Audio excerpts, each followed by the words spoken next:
Good afternoon, this is Angela with Pecos Permaculture. I'm filming from a little bit of an unusual location. I'm at the 205 bike path because for the last day and a half, my neighbors have been running chainsaws and leaf blowers every time I am home and every time I go out to try and film. I walked to the dairy park in my neighborhood and the wind there was so bad that I couldn't film there either. And I really want to get this video made, and my house is full of kids and it's really noisy. So this is what I decided on. This is Maywood Park, which is right across the main street from my house. And it is its own little tiny city inside Portland. It's very kind of cultivated, carefully maintained neighborhood. Unfortunately, it's right next to the 205 interstate, so there is a ton of noise here, but I'm doing the best I can. It's quieter than filming in the house, let's put it that way.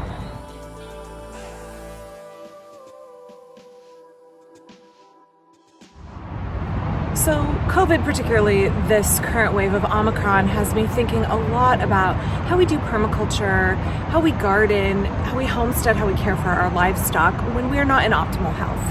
I've talked a little bit in the past, just kind of stream of consciousness about permaculture and disability. It's something I think about a lot.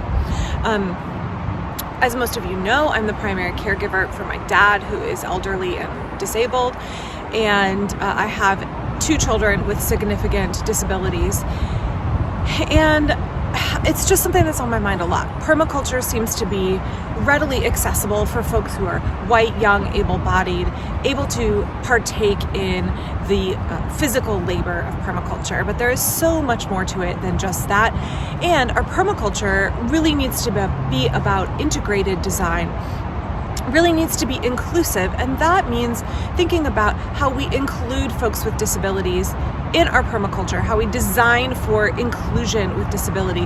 But it also means, and this is where I kind of want to go in this video, how we as individuals design for our own systems when we are inevitably going to face periods, whether they are short-term disability, such as a significant illness or injury, or whether it is long-term disability or just the natural aging process.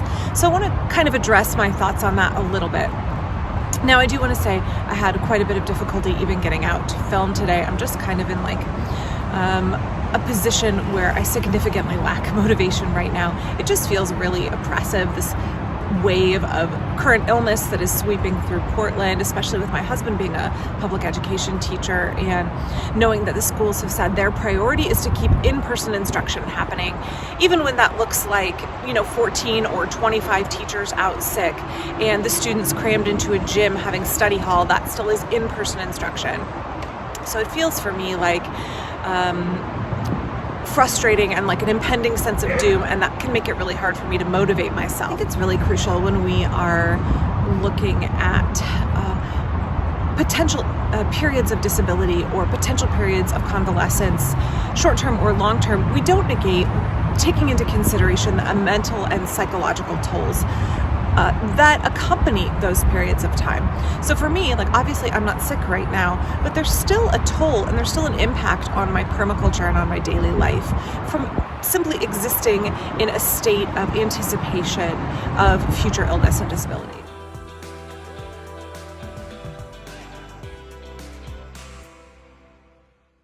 We live in a culture that really glorifies physical fitness, that glorifies wellness, it glorifies youth and just physical capacity, right? Physical ability. That's kind of the fantasy in our culture, right? The ripped body, the, CrossFit, youth-centered focus. But in permaculture, we design for reality and not the fantasy. And the reality is that we are going to undergo a natural aging process, and a percentage of us are going to be disabled at some point in our lives. And most of us are going to experience illness or injury at some point in our lives, and a fraction of us are going to need to be caregivers for folks who are disabled.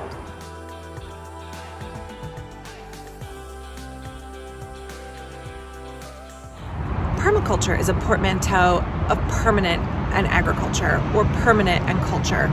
It is about lasting, resilient design. It's not just looking at how do we design for our aspirations when we're young and vigorous and healthy and able to take on everything, or at least feel like we can take on everything.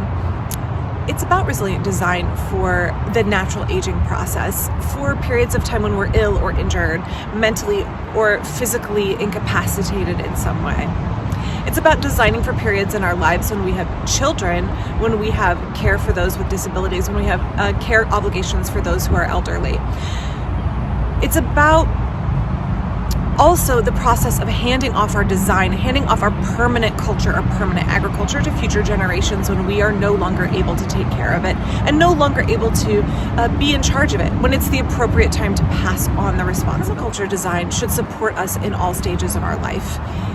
It means we do have to front load the work, but it also means our design process needs to have a broad scope. It needs to stand back and design from patterns to details and say, I need to look at the long range. I'm not just looking at what I can undertake in my 20s and my 30s. I need to step back and look at the entire cycle of my life and my landscape around me and how we're going to interact in the long term.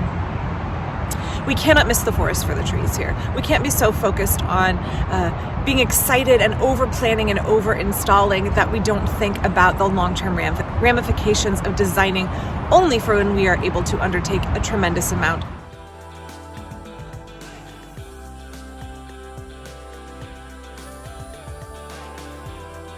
Obviously, as I said before, there are huge systemic issues in our culture that really need redesigning under a holistic lens, where we can be inclusive of people with disabilities, where we can be inclusive of the elderly, inclusive of children. Our culture really sucks for integrating. It's a really segmented, segregated culture. But for me personally, that's far more than I have the scope to undertake and the ability to speak to. Folks above my pay grade need to be working on a cultural level of permaculture design that includes and designs for disability within our greater communities.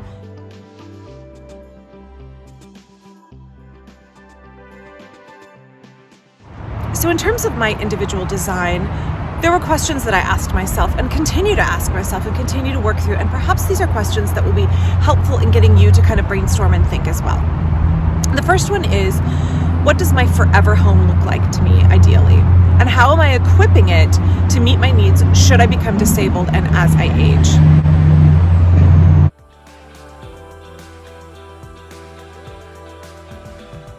For short-term disability, and I've spoken about this in the past, designing a permaculture system in which it doesn't need the heavy hand of the designer once it reaches maturity. For me, that means having a food forest where I don't need to spray any kind of pesticides or herbicides. I don't need any intensive cultivation, intensive maintenance of my property. Yes, if I'm not there interacting with my garden and having an intimate relationship with it for a period of time because I'm injured, for example, both of the times I've broken my legs or when I've had a baby, things like that, things get a little bit wild and out of control, but the system is such that a really brief period of maintenance, of spiffing up, can return my benign neglect to a state of order. But it's really more about aesthetics than function. Even if I'm out of commission for a substantial period of time, my system continues to function. My ducks and chickens get a lot of their food free range, and I don't have to be intensive about the way that I feed and care for them. I practice sheer, utter, total neglect beekeeping. And again, I have a permaculture garden system that really doesn't require a lot of daily care on my part. Yes, there are periods where I will need to weed and come in and tidy up, but overall, it's pretty darn self-sustaining.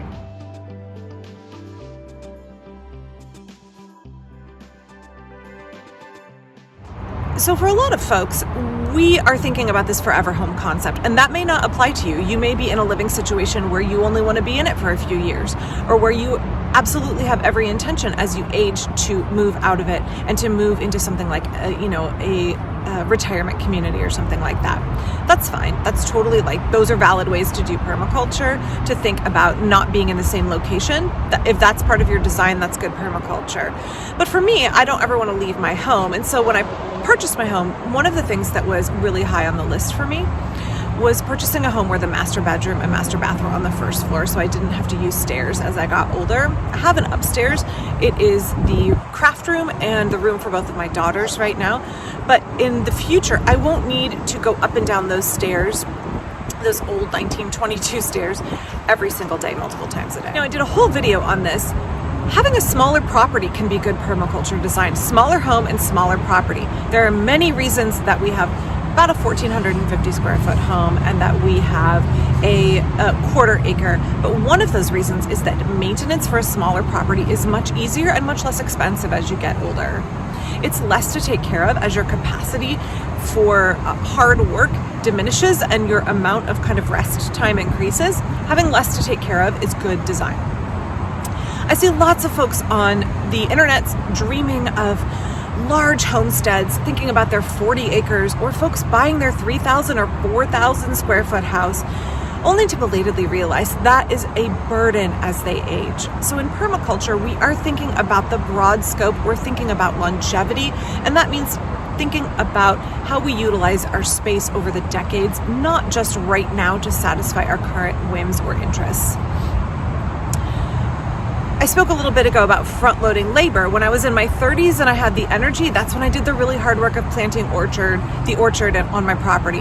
That's when I did a lot of the earthworks, moving things, really doing the heavy lifting, so that as I get older, I don't have that kind of work to have to put into my property. Another reason to think about a forever home is that when you move, as you get older in your 50s or when you retire or whatever, you're going to have to start doing heavier labor unless you're buying a fully completed and mature permaculture system. One thing I will say that is a flaw that I am slowly correcting is that when I planted in my 30s, in my early 30s, I really did think about what I would be able to take on as I got older, but my expectations probably weren't realistic. I used to brag a lot about having 42 fruit and nut trees on my property, and I probably have more than that now, but I am realizing that's too much and I need to start taking things out. I'm starting to think about shifting my design so that in the coming decade, as I move through my 40s, that I am reducing the number of trees on my property. And that's because I'm going to have kids that are hopefully entering adulthood and moving out, and I won't need to grow nearly as much food, but also because the upkeep of the trees is something I'm less and less interested in as I get older. I enjoy pruning. Probably don't enjoy pruning 42 trees. Probably in my 50s I really won't, especially as I have a completely destroyed right rotator cuff. I also will no longer need the quantity of food, and I won't want the work of harvesting and preserving it. Folks drastically underestimate the amount of time they spend harvesting and preserving, in my experience.